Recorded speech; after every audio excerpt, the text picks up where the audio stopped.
Bonsoir mesdames et messieurs, je vous retrouve aujourd'hui sur notre série sur le C++. Comme vous pouvez le remarquer, j'ai apporté beaucoup de changements et j'ai reçu des conseils par rapport à notre projet et au final, pour nos tableaux dynamiques, je n'ai pu utiliser Vector et il préfère utiliser les pointeurs et les allocations, réallocations de la mémoire. Donc c'est le gros changement qui a été effectué entre temps. Comme vous pouvez le voir, nous retrouvons notre classe scoreboard avec les différentes variables que nous allons utiliser et les différentes méthodes.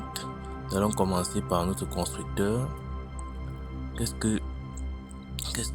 Dans notre constructeur, nous essayons d'initier.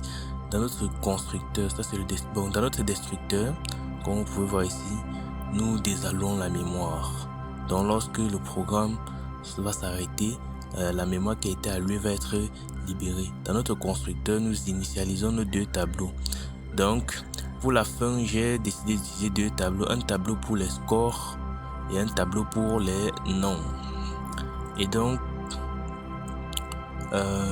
nous allons passer à la troisième méthode qui est Redim Tab. Redim Tab, c'est une méthode qui nous permet de redimensionner notre tableau. En gros, c'est quoi?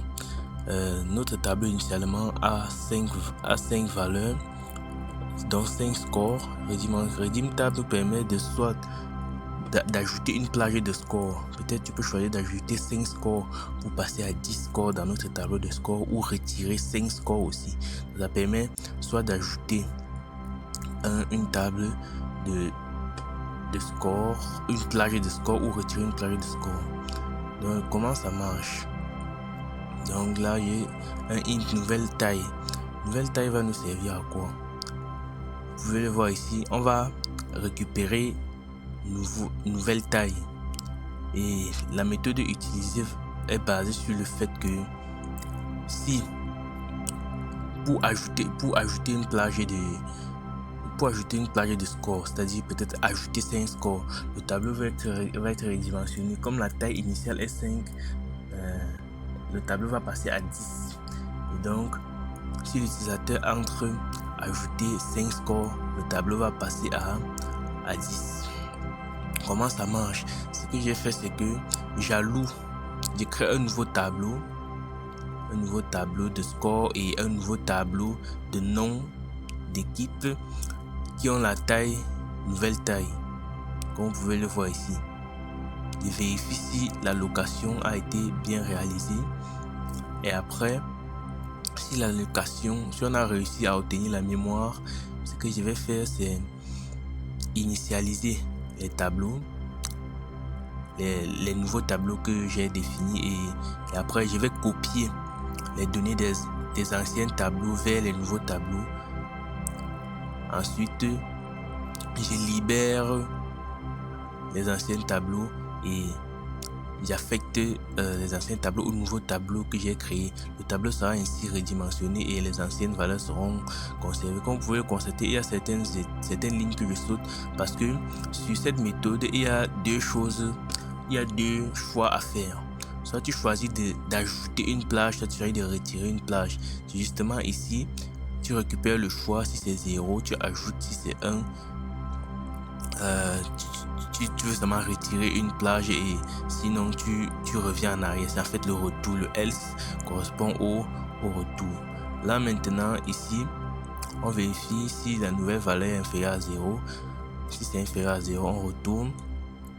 Si on a choisi d'ajouter, la nouvelle taille est égale à size. Size, c'est la taille initiale du tableau plus nouvelle taille parce qu'on veut ajouter en fait. Sinon, donc si on veut retirer une plage de score, la nouvelle taille va rester la même. On va la considérer telle quelle. Là maintenant, le processus va avancer jusqu'ici. Si on a choisi d'ajouter, on va faire un for qui va s'arrêter à size. Vous voyez? Et si qui va s'arrêter à size parce que on a conservé la taille initiale du tableau et on veut ajouter d'autres valeurs. Et donc on va aller de 0 jusqu'à 16 parce que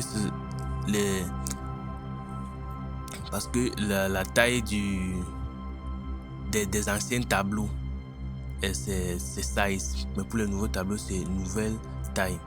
Là maintenant ici, si on a plutôt choisi de retirer une plage de score, on va s'arrêter plutôt à nouvelle taille. Ensuite, pour finir, comme je vous ai dit tout à l'heure, on affecte le nouveau tableau avec les valeurs, nos anciens tableaux avec les valeurs des nouveaux tableaux, et la taille de nos tableaux revient à nouvelle taille. On affecte une nouvelle taille à la taille de notre tableau. Nous allons passer à la méthode suivante qui est Add Score.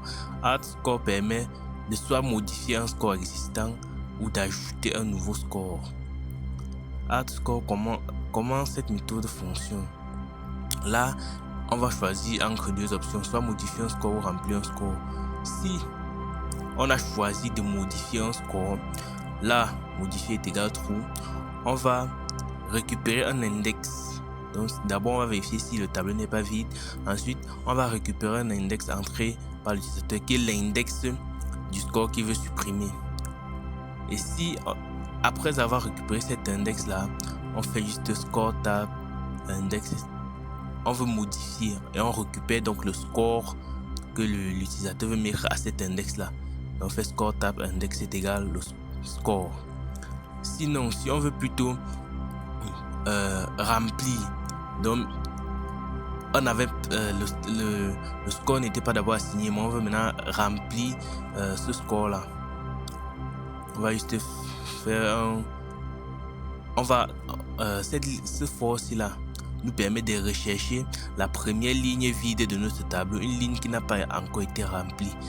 Ce for-ci nous permet de chercher, et je me base sur le nom noob parce que initialement, si une ligne a le nom noob, c'est que l'utilisateur ne l'a pas encore rempli, et dans le remplissage, l'utilisateur n'a pas l'autorisation de mettre le nom noob parce que c'est un paramètre qui nous permet de chercher une case qui n'a pas encore été remplie par l'utilisateur dans notre tableau. Là, on demande à l'utilisateur de mettre un nom sur 3 lettres. On récupère ce nom, on met dans le tableau des noms. Après on demande un score, on met dans le tableau des noms. C'est tout pour la méthode Add Score. Remove Score permet de supprimer un score. Juste comme les précédemment, on récupère un index. Après on affecte.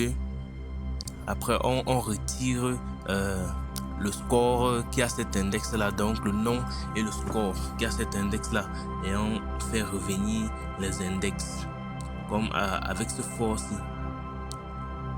On fait un for i part de l'index qui a été donné par l'utilisateur et s'arrête à size -1. On affecte score tab i à score tab i plus 1, et le score choisi se retrouve supprimé.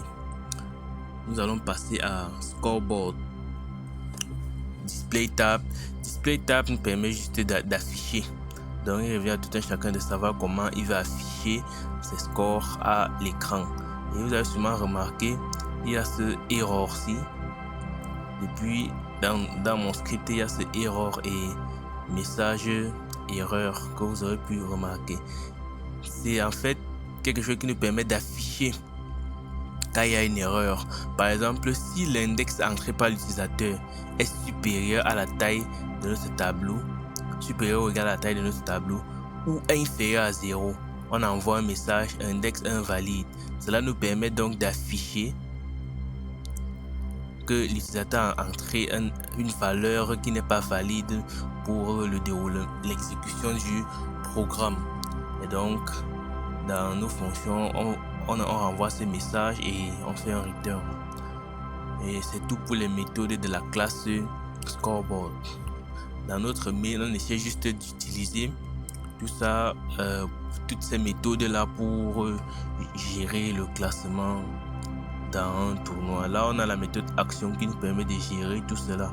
On récupère l'input de l'utilisateur et en fonction de son input et des valeurs qu'il a lu, soit ajouter, retirer, toutes les méthodes a vu précédemment et on effectue ces actions là ici.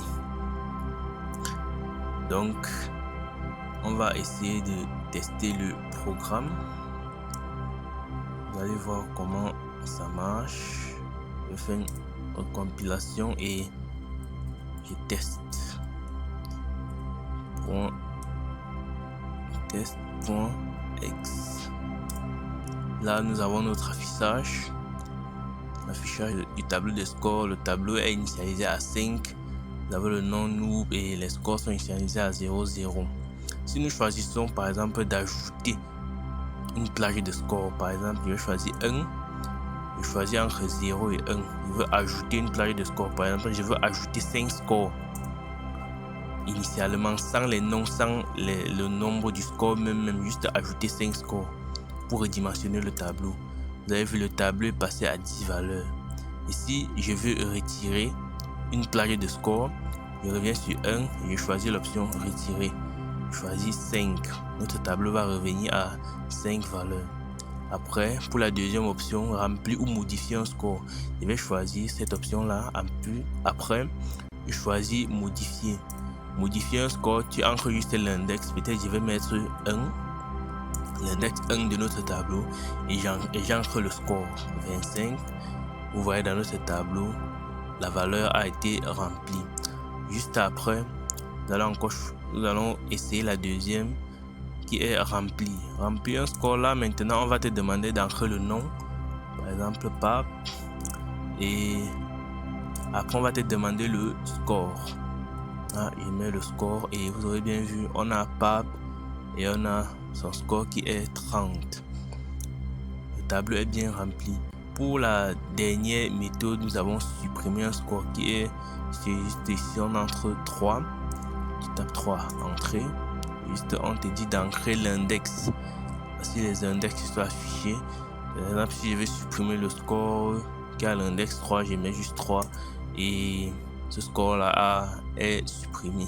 Donc tout marche de cette façon. J'aurais pu mettre une fonction qui aurait pu faire en sorte de pouvoir trier et de mettre nos scores par ordre croissant, mais pour l'instant c'était ça le but du projet. Je vous remercie d'avoir suivi, d'avoir regardé la vidéo et vous connaissez la chanson. Je vous invite à liker et de vous abonner et je vous attends dans les commentaires si vous avez certaines solutions. On aurait pu le faire autrement, mais si vous avez des solutions, des propositions, je suis libre à vous dans les commentaires. Merci.